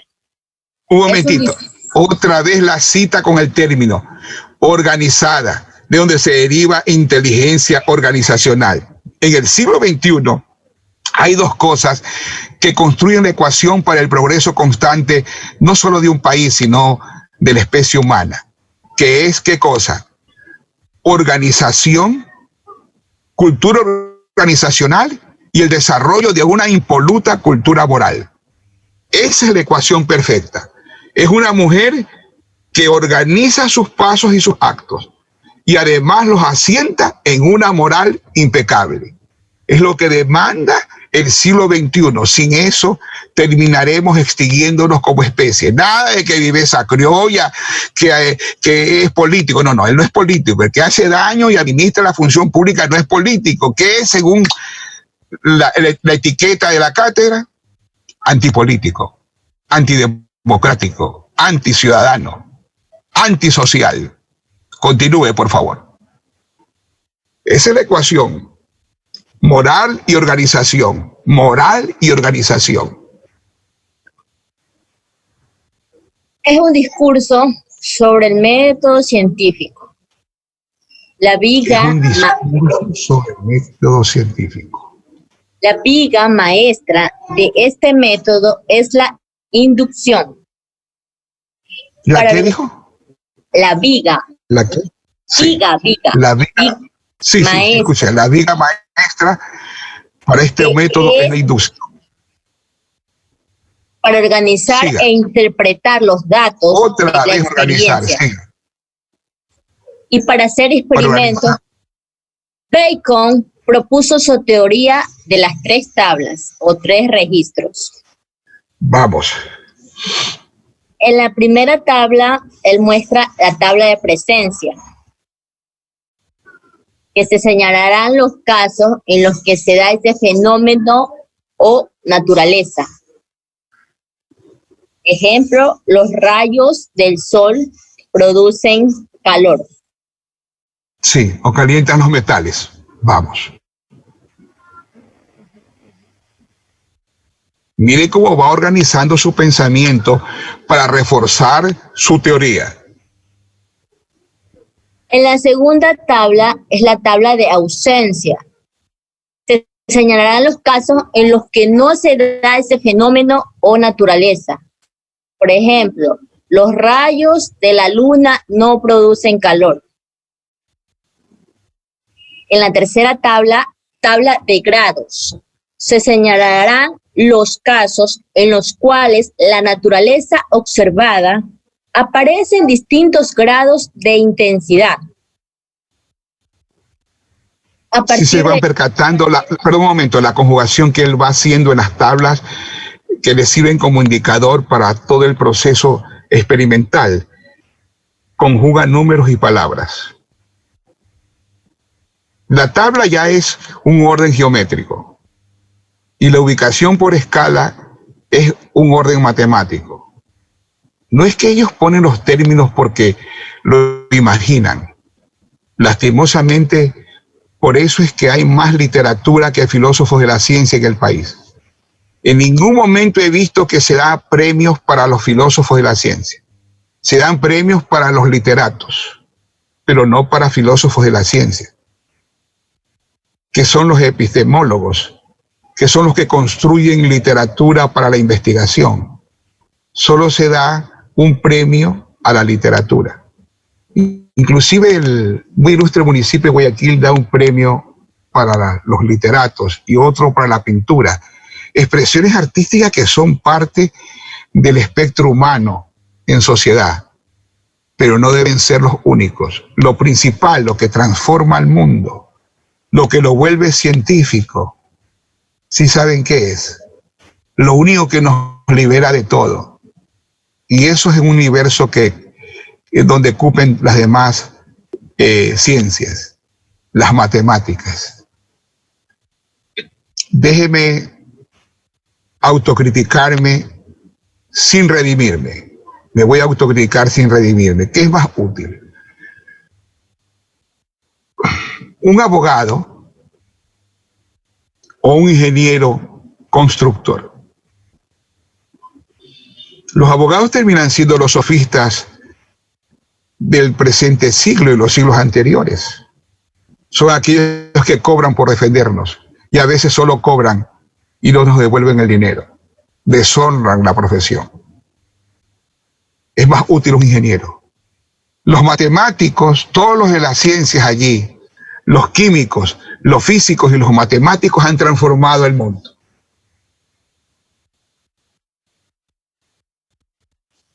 ¿Qué va usted a comprar a una botica? ¿El resultado de quién? Detrás de todos esos comprimidos y esas cápsulas, ¿qué tipo de inteligencia hay detrás de ese resultado? Porque ya la cápsula, el comprimido es la síntesis. Inteligencia científica. ¿De qué orden? De químicos farmacéuticos. Ciencia, siempre ciencia. Si usted va a comprar una Neighbor, una Tablo, a Chorotrón, Choro dije, no, pero Computrón, ay Dios mío, esa lengua de hacha, Computrón, detrás de esa tablet, ¿qué hay? Hay un programador, hay un ingeniero en sistema, hay alguien que construye esa lógica, esa epistemología algorítmica. Siempre la relación del progreso es de las ciencias exactas, matemáticas, química, física. Física, química, matemática. Química, matemática y física. Absolutamente todo. La simetría. El vestido que tiene Katia Paredes y Paredes pasó por las manos matemáticas de su costurera. Y nosotros, los abogados, los que hablamos bonitos, hemos arruinado al país.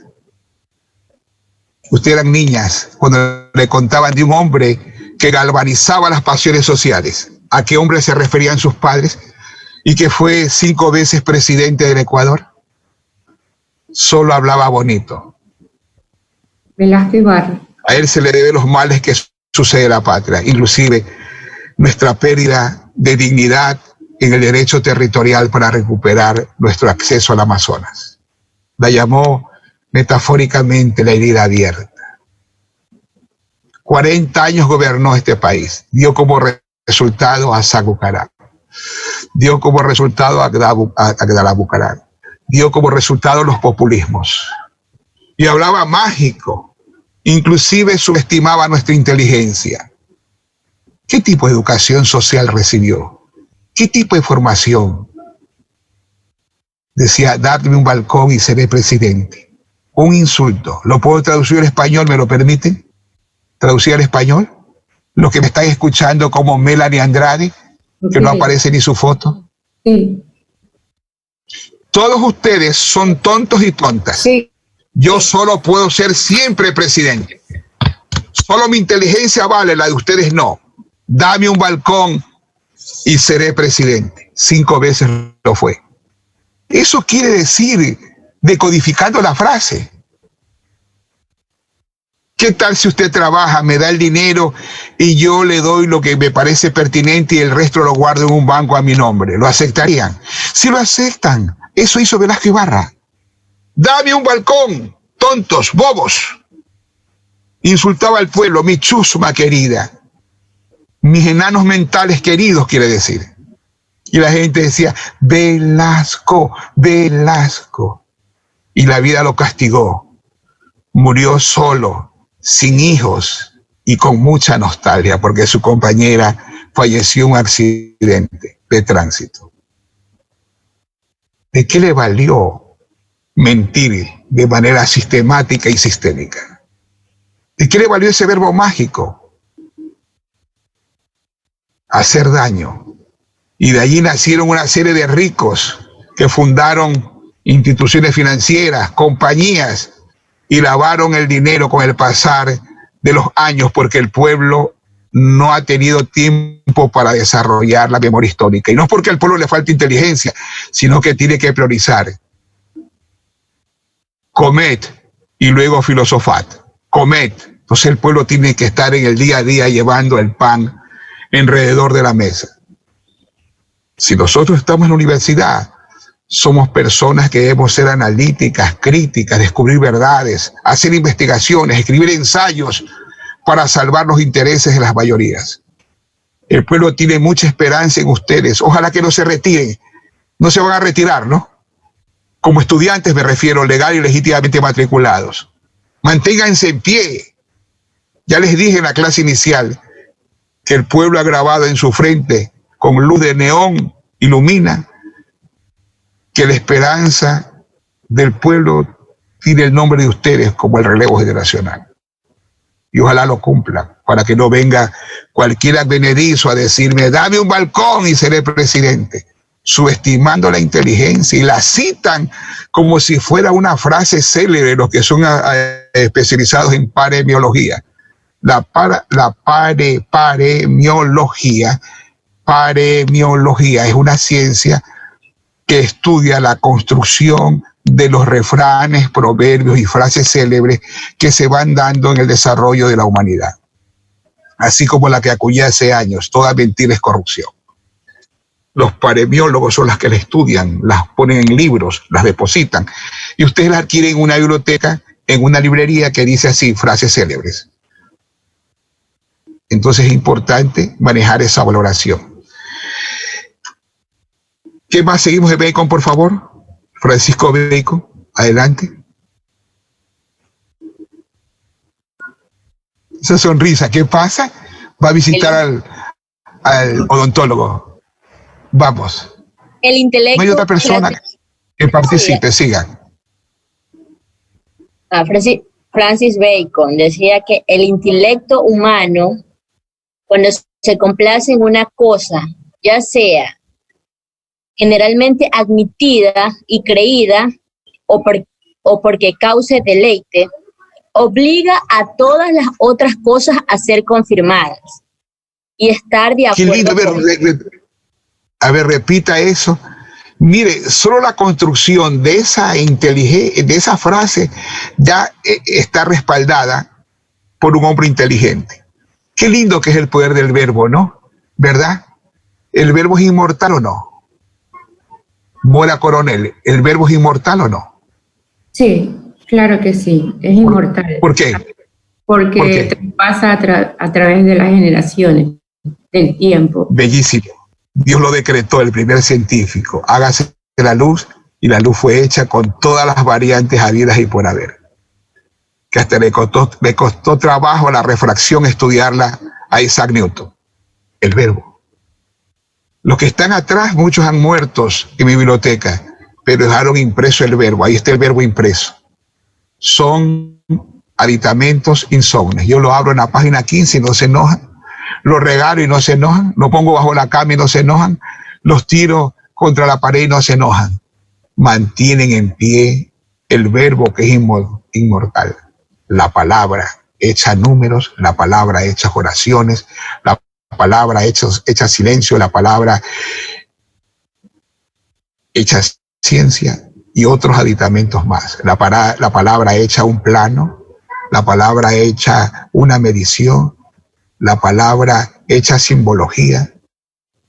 Todas están constituidas con el verbo, sino que se manifiestan a través del fenómeno de la naturaleza de diversas formas. La palabra hecho árbol frutal, la palabra hecho árbol maderero, árbol medicinal, etc.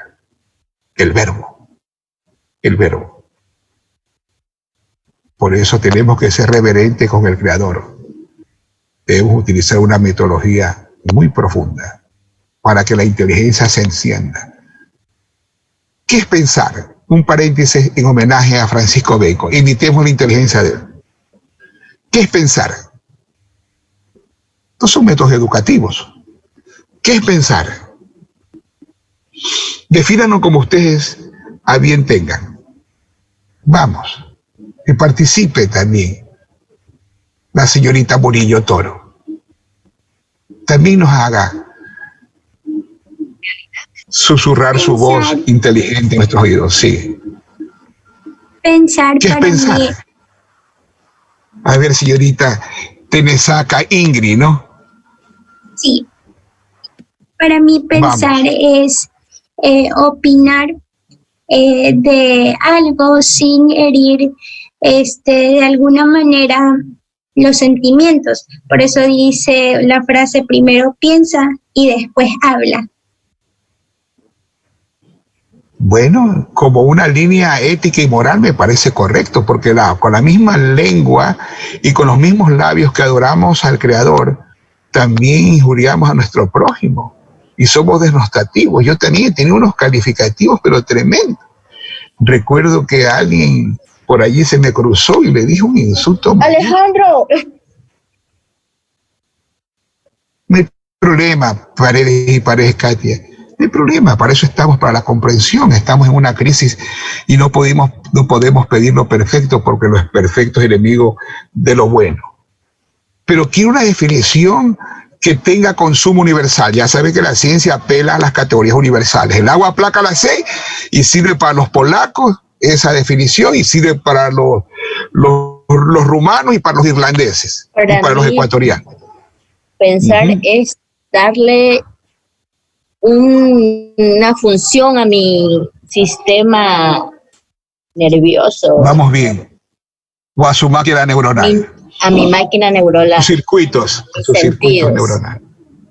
Muy bien. Ya vamos sumando una línea moral y otra línea psicobiológica. Continuemos. ¿Qué es pensar? Que para mí el término. Vamos, José Villasís Velastegui. Bueno, para mí es razonar a través de una experiencia de que se da alrededor en la naturaleza. Ya ese concepto va caminando hacia un orden universal. Es interesante las inteligencias jóvenes, ¿no?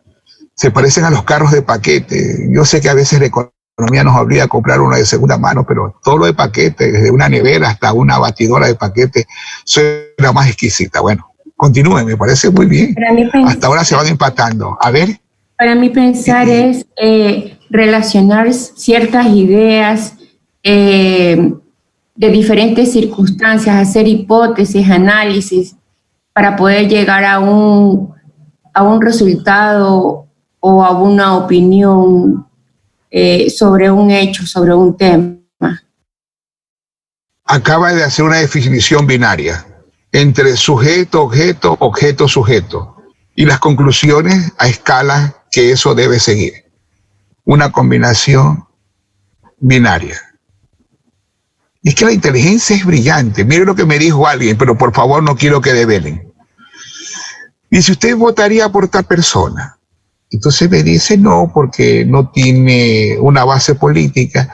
Además, el padre siempre manejó en su vida diaria una conducta piramidal.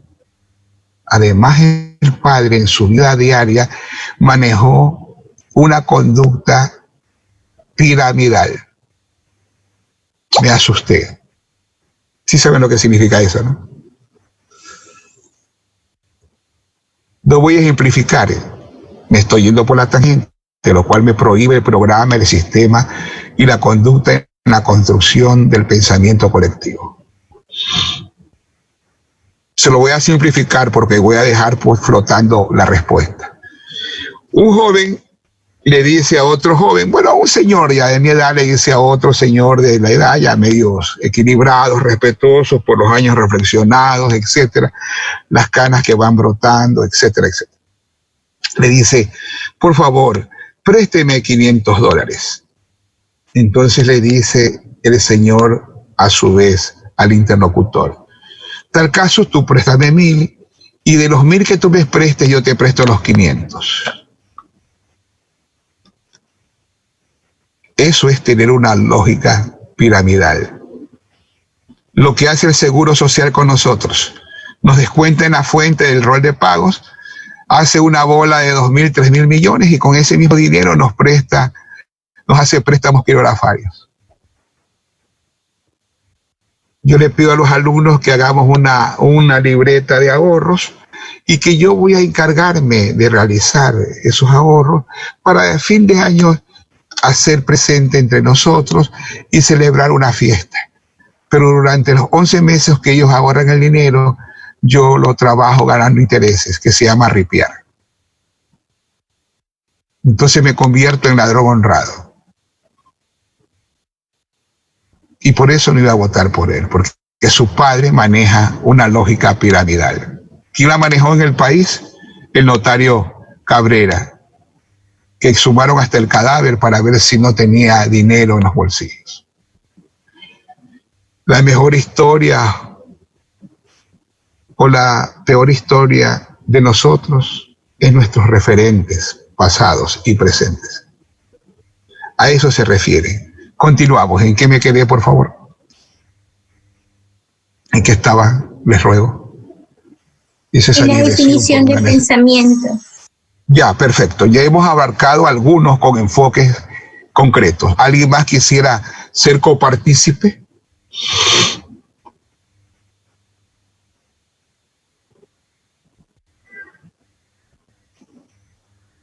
¿Alguien más? O cierro el capítulo para que la cátedra, recogiendo los términos, saque una conclusión. Ahí viene análisis y síntesis para llegar a la síntesis.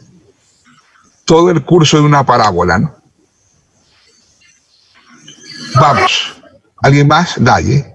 Allá. Mónica Pin. Gracias por intervenir. Muchas gracias. Doctor, gracias por su amor de la verdad general. El pensar es aquello que se trae a la realidad por medio de la actividad intelectual. Más o menos así. Me parece excelente. Le has dado un equilibrio a la ecuación, pasar de lo abstracto a lo concreto. Reitere el término, por favor.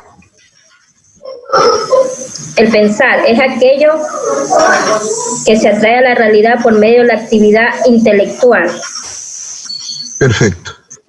Así es, la clasifica en concepto, juicio, y razonamiento. Sí. La clasifica. Muy bien, pasaste de lo abstracto a lo concreto.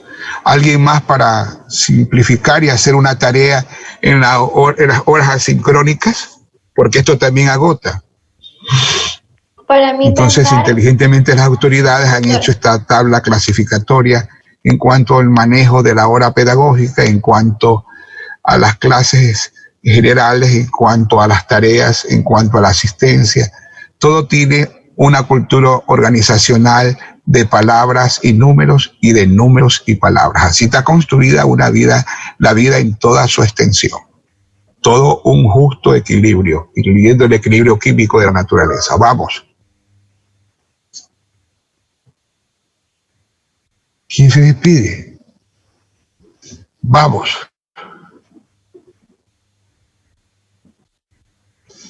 Entremos entonces. ¿Alguien más o definimos? ¿Alguien para quiere mí participar? pensar, A ver, doctor, ¿quién, por favor? Loja Para mí Guabán pensar- Estefanía. para mí pensar es formar ideas y representaciones de la realidad en nuestra mente. Ella nos está dando una pauta sobre las cadenas de razonamientos entre el pensar y la objetividad de lo que se piensa. Ahí entra un juicio categorial ya. Ya le está dando un sentido de cadena lógica a lo que es el pensar. Para realizar la tarea que les estoy invitando a ustedes a hacerlo, vamos a hacer lo siguiente. ¿Qué tareas nomás tuvimos aparte de Francisco Bacon para que puedan hacer las horas asincrónicas y trabajen de manera conjunta? Los pedagogos. Porque tenemos, tenemos hasta las 19 horas, creo, ¿no? Sí, ¿Hasta qué hora tenemos hoy? Hasta las... a las 19 horas. A las sí, 5 a 7. perfecto. Tenemos de 2, sería de 2 a 7, ¿verdad? De 14 a 17 horas. A 19. 17 horas. 19. A 19 horas. Bueno, el tiempo restante lo van a usar dentro de este trabajo. ¿Qué más envía a buscar? Si me equivoco en algo, me ayudan para luego definir el pensamiento. Que Paulo tomen Freire. apuntes. Paulo Freire, también otra Ya. vez volverlo a estudiar. Bien, vamos entonces a enfocar la metodología de él, porque es vital conocerlo. Quiero manejar uno de los criterios importantes en educación. Como ustedes están habituados a la tecnología de punta, ¿de qué manera y bajo qué forma científica se construye una aula virtual? Quiero esa tarea porque eso resulta en su lenguaje moderno explícita. Y al mismo tiempo nos coeducamos, incluyendo el catedrático. ¿Cuáles son los parámetros? ¿Cuáles son los contenidos? ¿Cuál es la acción de coordenadas con los que debemos operar? Esa es una. Y quiero mire, ayúdenme a indicarme si lo pronuncio bien, es que por mis crisis isquémicas a veces la hilvanación de las ideas no resultan tan óptimas cuando aún podría manejarlas mejor. Estamos en María Montessori. Montessori, ¿estoy bien? Ayúdenme en el ordenador. Montessori. Creo que es María Montessori, que es la italiana. Es que quiero contrastar el aula virtual y el concepto del aula del siglo anterior que tuvo María Montessori, mírenme si estoy pronunciando bien el apellido, Sí, Monte, doctor. como Montessori. Sí, está María bien. Montessori. Muchas gracias. María Montessori, ¿qué era la escuela clásica para ella? de qué forma debía estar constituida frente al aula virtual, ahora con las tecnologías digitales. Necesito ese contraste para ver si ha habido superación, si ha habido un progreso significativo, mantiene puntos concordantes y aspectos divergentes. Nosotros manejamos completamente el análisis. Esa es la propuesta en estos modelos educativos, manejarlo con una prontitud exacta. No sería con prontitud y exactitud para que la oración quede bien acabada. Termino entonces con el capítulo de qué es el pensamiento. Pensar es conversar con nuestros problemas. Pensar es conversar con nuestros problemas en orden cuantitativo y cualitativo. Pensar es conversar con nuestros problemas en orden cuantitativo y cualitativo. Pensar es conversar con nuestros problemas en orden cuantitativo y cualitativo. Por ejemplo, yo me desprendo de estas clases virtuales y tengo que terminar algunas cosas por escribir, estoy trabajando en un ensayo, entonces yo digo voy a hacer esto, aquello y esto. Y lo cualitativo es lo que ya tiene un aporte mayúsculo en el pensamiento. Reviste una suma de lo cualitativo en varias direcciones y sale como resultado una síntesis cualificada. Eso ya es un pensamiento más complejo. Por simplificarlo, diríamos que el uno es unidimensional y el otro es multiforme, o polifacético, o multidireccional. Pensar es conversar con nuestros problemas en un orden cuantitativo y cualitativo. Eso es. Eso lo hacemos mientras estamos aquí en pie y mientras tenemos todavía a nuestro favor la unidad de nuestro yo. Porque la muerte que hace con el yo lo desintegra, lo descompone totalmente, en vista que somos resultados, o somos, para decirlo con otra propiedad, de mejor forma, con mayor propiedad, somos el resultado social o un producto social.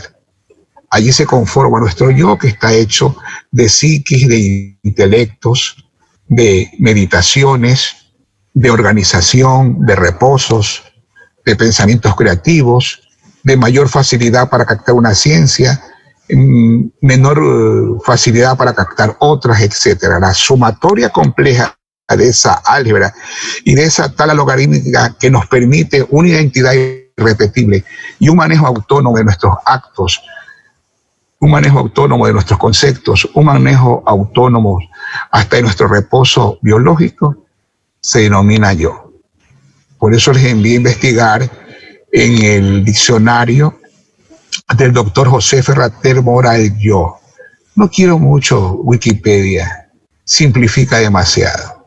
No subestimo los manejos de operar en síntesis de las páginas digitales. Me parecen excepcionales.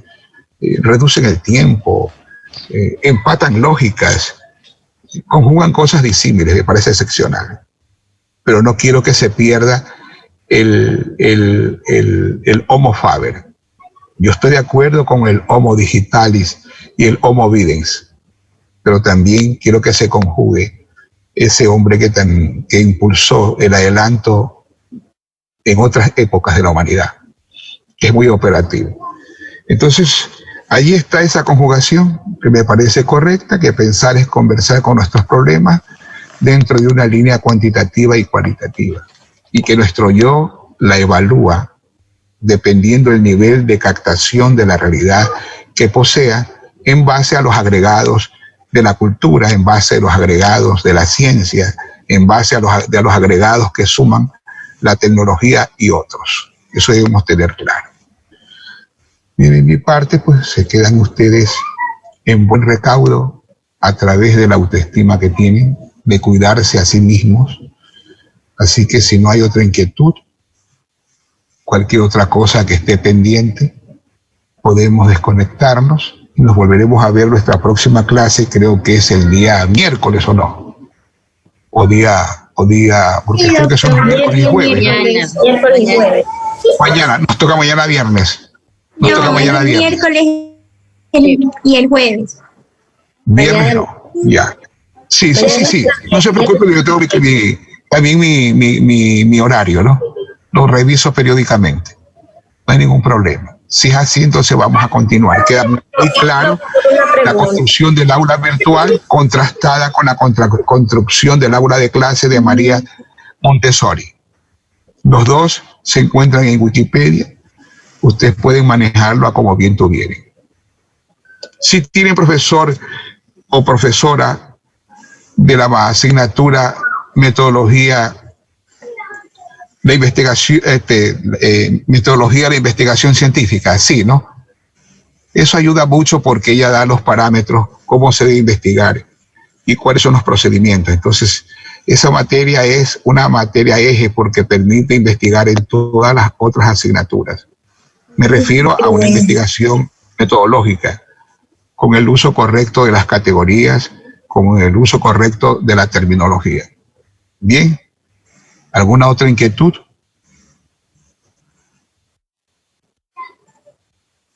No se olviden que tienen que trabajar.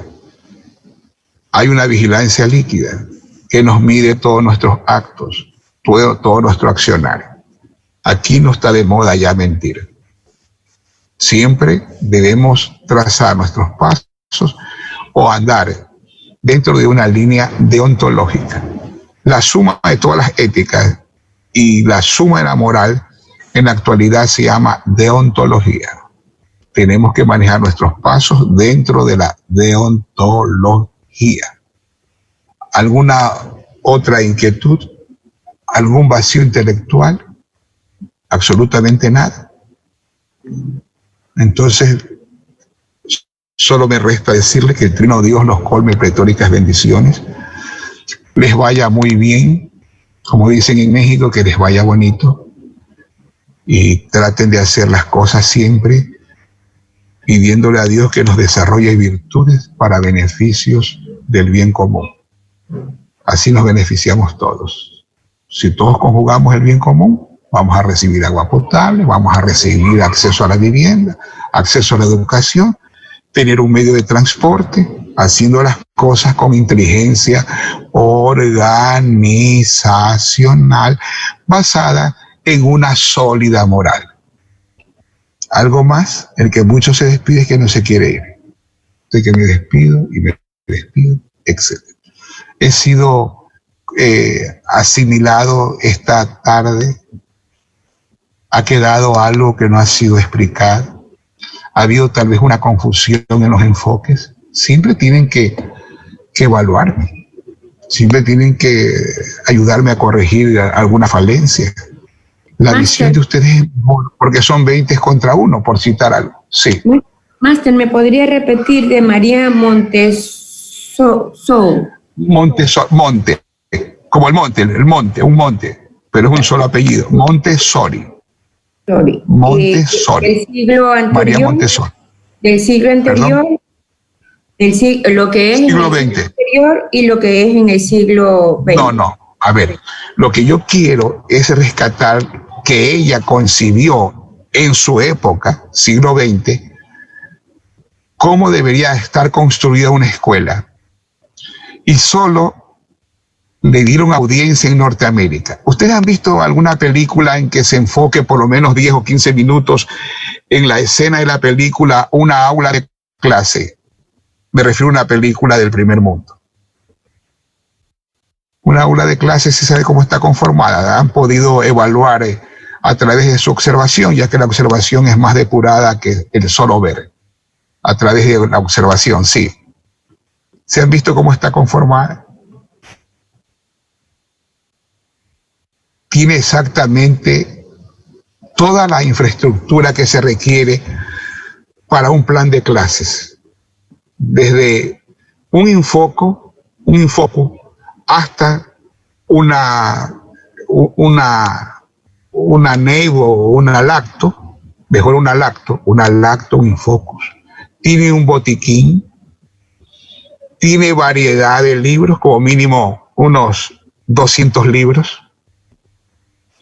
Tienen pupitres unipersonales, ergonómicos y antropométricos, y otros agregados más para que el ambiente de la clase sea sumamente oxigenado y que goce de buena salud. Pero ahora tenemos las aulas virtuales, entonces yo quiero que ustedes con su inteligencia del siglo XXI vean las diferencias entre lo uno y lo otro, y desde mi concepto de progreso, que no es otra cosa que sumar lo mejor del pasado con lo mejor del presente, y sale como resultado progreso, ustedes puedan contrastarlo desde su visión de habitantes del siglo XXI y adaptados a las tecnologías digitales en cuanto a al proceso de enseñanza-aprendizaje. Quiero contrastar, ya que esa pedagoga, psicopedagoga, María Montessori, fue la que primero diseñó cómo debe estar constituida una aula de clase para que el ambiente sea extremadamente excepcional. Debe tener hasta un bebedero. Los niños les da sed. Debe tener 2 servicios higiénicos, nada que UNICEF. Uno para niñas y otro para niños. Dice, pero eso es menos que difícil. Entonces, ¿para qué son los gobiernos? Elijamos entonces a los idóneos y a las idóneas para que nos traigan un país vivible. No queremos un país perfecto, sino que tenga calles pavimentadas, tenga puentes, tenga presas, represas, parques hidroeléctricos bien construidos. No se roben los fondos públicos. No estamos pidiendo lo perfecto, estamos pidiendo lo coherente. Así que a eso me refiero. Un contraste entre A y un contraste entre B. ¿Captó la idea? ¿Me expliqué con propiedad? Sí, muy bien, muchas gracias. Bueno, si lo he hecho bien, dígamelo. Yo no me voy a resentir, yo soy un ser humano. ¿Sabe lo que pasaría si todo el mundo se retira en la universidad con los profesores? El gobierno diría, bueno, nosotros no les podemos pagar a quienes no tienen con quienes trabajar, vamos a liquidarlos, se va a cerrar la Universidad de Guayaquil y vamos a construir, como somos pragmáticos, vamos a construir, pragmático quiere decir enemigos de la cultura, a la postre los resultados dicen eso, no es la teoría de William James sobre el pragmatismo, no. Pragmático quiere decir negar la cultura. Ya decía el dictador Rosas en la época del siglo XIX en Argentina, cuando escucho hablar de cultura saco el revólver. Entonces se cierra la universidad y se construye un frigorífico o se construye una réplica del mercado de las 4 manzanas. Son ustedes que le dan el sentido, la esencia, el principio y fin, la visión y misión a la universidad. Y hay que amarlos, quererlos, comprenderlos, no destruirlos. No destruirlos. Eso no suma. Eso es no hacer país. Bueno, sin otra inquietud, ¿alguien más? Que el Trino Dios las colme pletóricas bendiciones y, como dicen los mexicanos, que le vaya bonito. Un abrazo fraterno para todos y todas. Amén. Muchas gracias. Que tenga buena tarde.